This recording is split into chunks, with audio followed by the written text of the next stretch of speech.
വാഴക്കുളം പെരിയത്തുകാവിൽ ഒഴിപ്പിക്കൽ നടപടിക്കെതിരെ വൻ പ്രതിഷേധം. ഗോബാക്ക് വിളികളുമായി നാട്ടുകാർ. നടപടി പൂർത്തിയാക്കാത്ത അഭിഭാഷക കമ്മീഷൻ മടങ്ങി. പോലീസ് സൗകര്യമൊരുക്കിയില്ലെന്ന് കമ്മീഷൻ. സ്ഥലത്ത് സംഘർഷം.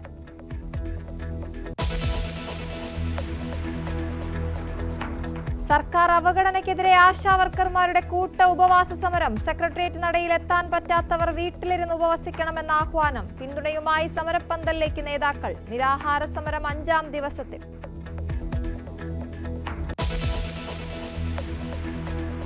ബിജെപി കേരളത്തിന്റെ ഒരു പുതിയ മിഷൻ എന്താ? ആ ദൗത്യമാണ് ഇവിടെ മാറ്റം കൊണ്ടുവരാൻ. ബിജെപി സംസ്ഥാന അധ്യക്ഷനായി ചുമതലയേറ്റ് രാജീവ് ചന്ദ്രശേഖർ. പ്രഖ്യാപനം നടത്തിയത് പ്രഹ്ലാദ് ജോഷി. പത്മജ വേണുഗോപാലും PC ജോർജും ദേശീയ കൌൺസിലിൽ.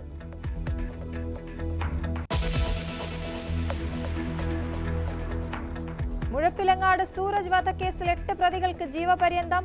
ശിക്ഷിക്കപ്പെട്ടവരിൽ TP കേസ് പ്രതി TK രജീഷും മുഖ്യമന്ത്രിയുടെ പ്രസ് സെക്രട്ടറി PM മനോജിന്റെ സഹോദരൻ PM മനോരാജും. കൊലപാതകം CPM വിട്ട് BJPയിൽ ചേർന്നതിന്റെ വൈരാഗ്യത്തിൽ.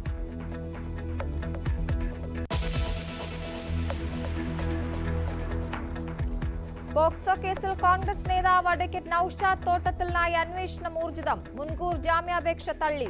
അഭിഭാഷക ജോലിക്ക് തന്നെ അപമാനമാണെന്ന് ഹൈക്കോടതി.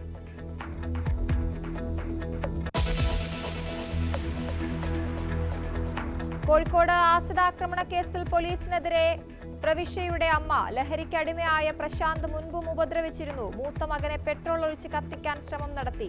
പലതവണ ബാലുശ്ശേരി പോലീസിൽ പരാതി നൽകി. മുന്നറിയിപ്പല്ലാതെ നടപടിയൊന്നും സ്വീകരിച്ചില്ലെന്ന് ആരോപണം.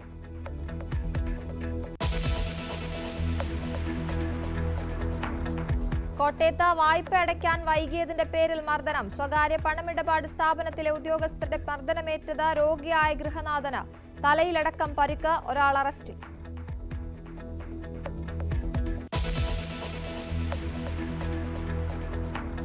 തിരുവനന്തപുരം വിമാനത്താവളത്തിലെ IB ഉദ്യോഗസ്ഥ ആത്മഹത്യ ചെയ്ത നിലയിൽ. മരിച്ചത് 24-കാരി മേഘ. മൃതദേഹം കണ്ടത് ചാക്കിക്ക് സമീപം റെയിൽവേ ട്രാക്കിൽ.